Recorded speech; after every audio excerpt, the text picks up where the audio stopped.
Halo semuanya, aku akan melanjutkan dari buku Mereka yang Melupakan by Bishop Dek di chapter keempat.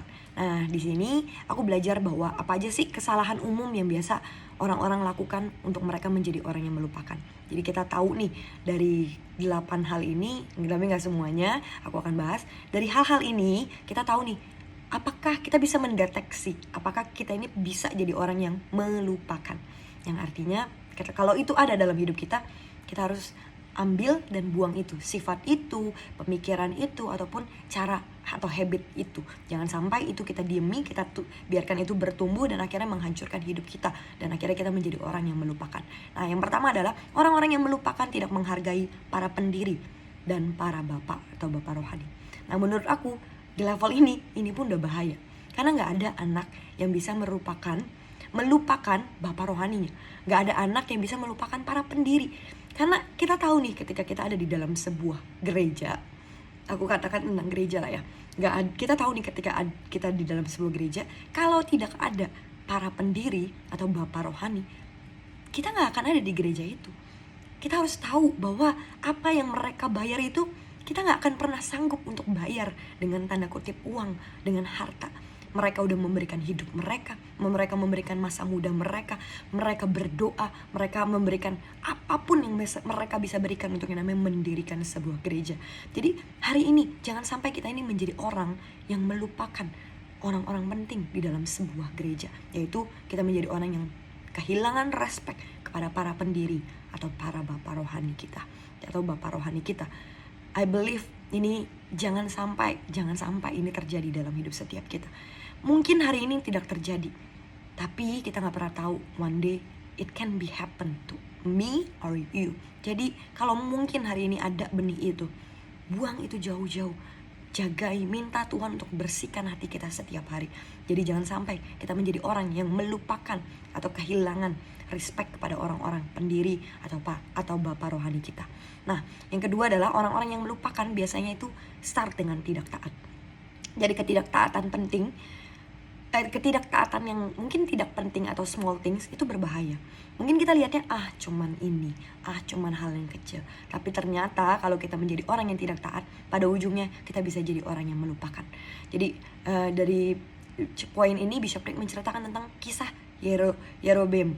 Ketika ia menjadi raja, ia tuh lupa bagaimana ia tuh dipilih, dan ia melupakan segala hal yang penting, dan dia tidak lagi menaati Tuhan sebagaimana Salomo hari itu menaati Tuhan.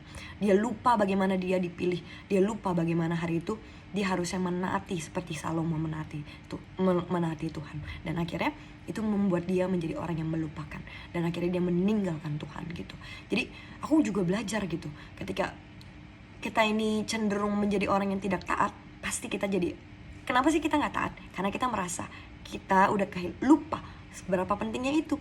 Kita merasa ya udahlah, kita mulai hal kecil, lewatin aja, skip. Tapi ternyata itu memiliki efek yang sangat besar. Nah, yang kedua adalah orang yang melupakan ini, poin ketiga dan keempat ini mirip-mirip, angkuh dan arogan. Di sini Bishop Rick berkata, orang yang angkuh itu lupa bagaimana mereka itu bisa mencapai di titik posisi yang istimewa itu. Itu sama seperti kisah Yerobeam. Hari itu dia lupa bagaimana dia bisa ada di titik itu. Dia lupa, dan akhirnya dia tidak taat, dan akhirnya dia menjadi orang yang angkuh, yang sombong. Dari sombong dan arogan itu bisa membuat kita menjadi orang yang melupakan. Dan yang poin yang selanjutnya adalah arogan.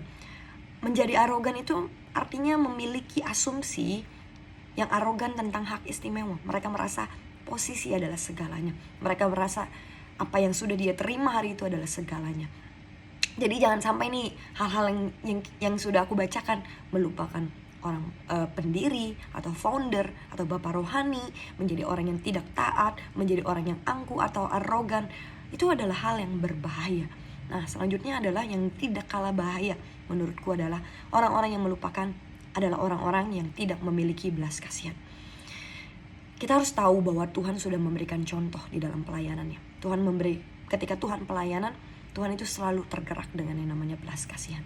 Ada di Matius 9 ayat 36 berkata, melihat orang banyak itu tergeraklah hati Yesus oleh belas kasihan kepada mereka, karena mereka lelah dan terlantar seperti domba yang tak bergembala. Tuhan itu tergerak oleh belas kasihan.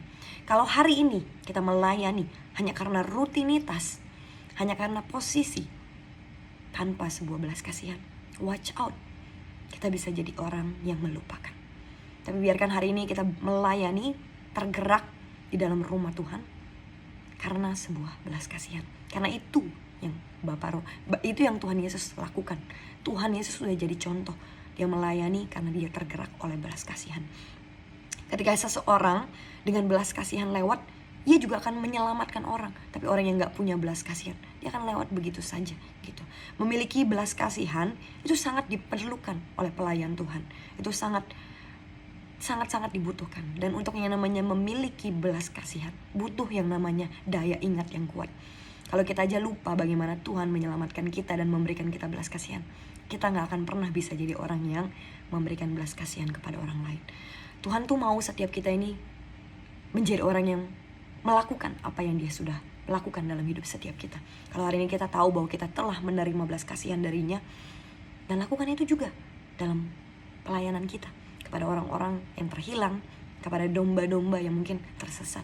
Jangan sampai kita ini penuh dengan yang namanya mata judgment. Tapi biarkan hari ini kita melayani karena belas kasihan. So I hope dari hal-hal atau ciri-ciri kesalahan umum ketika kita melakukan, ternyata itu bisa berefek ke namanya ini melupakan.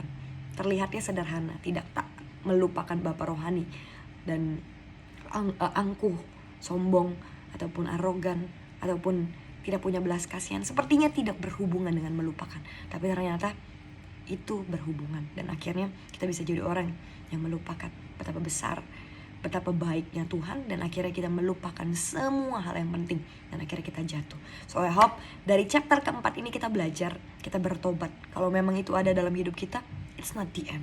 Kita bisa yang namanya mengubah habit kita dengan cara apa? Kita track ourselves, kita baca buku, kita memiliki saat teduh, kita memiliki hubungan dengan leader kita belajar, kita mencintai didikan, dan kita berubah. Itu yang paling penting. Jangan sampai kita hanya menjadi pendengar tapi tidak menjadi pelaku. Thank you buat teman-teman yang udah denger. I hope this video can bless you. Thank you.